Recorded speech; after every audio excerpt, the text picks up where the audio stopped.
Hi friends, ഇന്ന് വളരെ എളുപ്പത്തിൽ കുട്ടികളുടെ ഉടുപ്പിൽ വെക്കാൻ പറ്റുന്ന ഫ്ലവറാണ് ചെയ്യുന്നത്.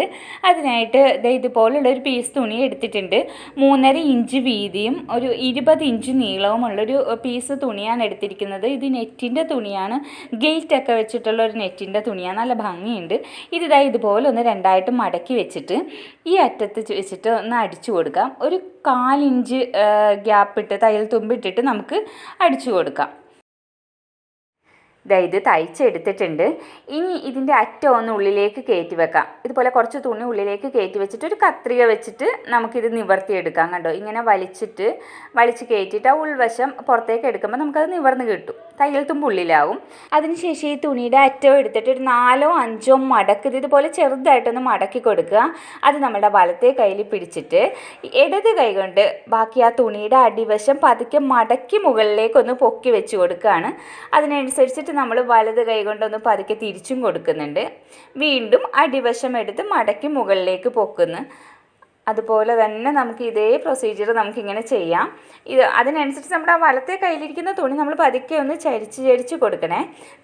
ഇത് ശ്രദ്ധിച്ചോ, അടിയിലത്തെ തുണി ഇതുപോലെ ഒന്ന് മടക്കി പൊക്കുന്നു. ആ മടക്കി പൊക്കുമ്പോൾ ആ മടക്ക് അവിടെ വരുമ്പോഴത്തേക്കും നമ്മളുടെ റോസാപ്പൂവിൻ്റെയൊക്കെ എതളിൻ്റെ ഷേപ്പിലാണ് അത് വരുന്നത്. കണ്ടോ, ഇതുപോലെ അങ്ങ് മടക്കി പൊക്കുമ്പോൾ വളരെ എളുപ്പത്തിൽ നമുക്ക് ചെയ്തെടുക്കാവുന്നതാണ്. ഇതുപോലെ ഒരു 3 4 പ്രാവശ്യം ഇങ്ങനെ നമ്മൾ എതളുകൾ ഉണ്ടാക്കിയ ശേഷം ഇതിൻ്റെ അടിഭാഗം കണ്ടോ, ഇവിടെ വന്നിട്ട് നമുക്കൊരു സൂചി നൂലും എടുത്തിട്ട് ഒന്ന് തുന്നിക്കൊടുക്കാം. ഒരു 2 3 കെട്ടിയിട്ട് കൊടുക്കാം നമുക്കിവിടെ. എന്താണെന്ന് വെച്ചിട്ടുണ്ടെങ്കിൽ ഇതിൻ്റെ പുറമേക്ക് നമ്മൾ വീണ്ടും പെറ്റൽസ് ഉണ്ടാക്കുമ്പോൾ ഈ ആദ്യത്തെ പെറ്റൽസ് ഊർന്നു പോകാൻ ചാൻസ് ഉണ്ട്. അതുകൊണ്ടിട്ടാണ് ആദ്യം 2 3 പെറ്റൽസ് ഉണ്ടാക്കിയിട്ട് അടിയിലൊന്ന് തുന്നിക്കൊടുത്തത്. ബാക്കി വന്ന സൂചി നൂലും അങ്ങനെ തന്നെ അവിടെ ഇട്ടേക്കുക, പൊട്ടിച്ച് മാറ്റണ്ട. ഇതിന് ശേഷം വീണ്ടും നമ്മൾ ആദ്യം ചെയ്തതുപോലെ തന്നെ ബാക്കിയുള്ള തുണിയും ചെയ്തെടുക്കാം. ഈ നമ്മളുടെ ബാക്കി തുണിയിൽ നേരത്തെ ചെയ്തതുപോലെ തന്നെ അടിയിൽ നിന്ന് തുണി മുകളിലേക്കൊന്ന് മടക്കി പൊക്കിയെടുക്കാം.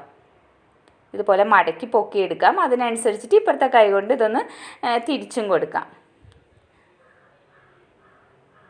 ഇതുപോലെ ആ ഫുൾ തുണി നമ്മൾ ചെയ്തെടുത്തിട്ടുണ്ട്.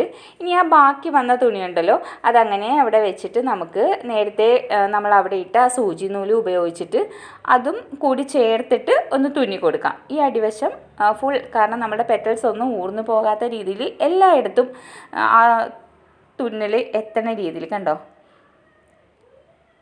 ഇതുപോലെ നമ്മൾ എല്ലായിടവും ഒന്ന് തുന്നി കൊടുത്തിട്ടുണ്ട്. അടിവശം എല്ലാ പെറ്റൽസും ഇപ്പോൾ ആ സൂചി നൂലും കൊണ്ട് നമ്മൾ തുന്നിയെടുത്തിട്ടുണ്ട്. നമ്മുടെ റോസാപ്പൂ റെഡി ആയിട്ടുണ്ട്. വളരെ എളുപ്പത്തിൽ ചെയ്തെടുക്കാവുന്നതാണിത്. കുട്ടികളുടെ ഉടുപ്പിലൊക്കെ നമുക്ക് വെച്ച് കൊടുക്കാം.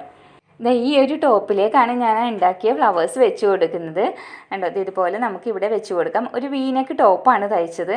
നല്ല ഭംഗിയുള്ളൊരു ഡ്രസ്സായിരുന്നു. കണ്ടോ, ഇതുപോലെ ഈ പൂക്കൾ വെച്ച് കൊടുക്കുന്നത്. പൂക്കൾ വെച്ച് കൊടുക്കാൻ നേരത്ത് ഈ അറ്റത്ത് കണ്ടോ, അടിയിൽ ആ അറ്റത്തായിട്ട് കൂർത്ത് നിൽക്കുന്ന ഭാഗം ഒന്ന് കട്ട് ചെയ്ത് മാറ്റിയിട്ടാണ് നമ്മളിവിടെ ഇത് തുന്നിപ്പിടിപ്പിക്കുന്നത്. ഇതുപോലെ തന്നെ ആ 3 പൂക്കളും നമുക്കിവിടെ തുന്നിപ്പിടിപ്പിക്കാം.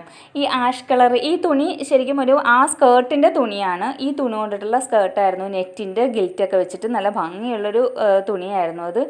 ആ തുണിയാണ് അവിടെ വന്നിരിക്കുന്നത്. കണ്ടോ, ഇതുപോലെയാണ് നമ്മളിപ്പോൾ 3 പൂക്കളും തുന്നിപ്പിടിപ്പിച്ചത്. ഇതിൻ്റെ ബാക്കിൽ സിബ് വെച്ചിട്ടുണ്ട്. അതിൻ്റെ അടിയിലായിട്ട് ഇതുപോലത്തെ ഒരു ബട്ടർഫ്ലൈയും ചെയ്തെടുത്തിട്ടുണ്ട്. കണ്ടോ, ഈ ബട്ടർഫ്ലൈ ചെയ്യുന്ന വീഡിയോ ഞാൻ നേരത്തെ ഇട്ടിട്ടുണ്ട്. ഞാനത് ഡിസ്ക്രിപ്ഷൻ ബോക്സിൽ ലിങ്ക് കൊടുത്തേക്കാം. ഇതുപോലാണ് നമ്മൾ ഈ ഡ്രസ്സ് ഫുള്ള് തയ്ച്ച് കൊടുത്തത്. അപ്പോൾ സ്കേർട്ടിൻ്റെ അടിയിലൊക്കെ നല്ല ഞെറിവിട്ടിട്ടാണ് തയ്ച്ചിട്ടുള്ളത്. നല്ല ഭംഗിയാണ് കാണാനായിട്ട്. അപ്പോൾ വീഡിയോ ഇഷ്ടമായിട്ടുണ്ടെങ്കിൽ എല്ലാവരും ഒന്ന് ട്രൈ ചെയ്ത് നോക്കുക. ലൈക്ക് ചെയ്യുക, ഷെയർ ചെയ്യുക, സബ്സ്ക്രൈബ് ചെയ്യുക. താങ്ക്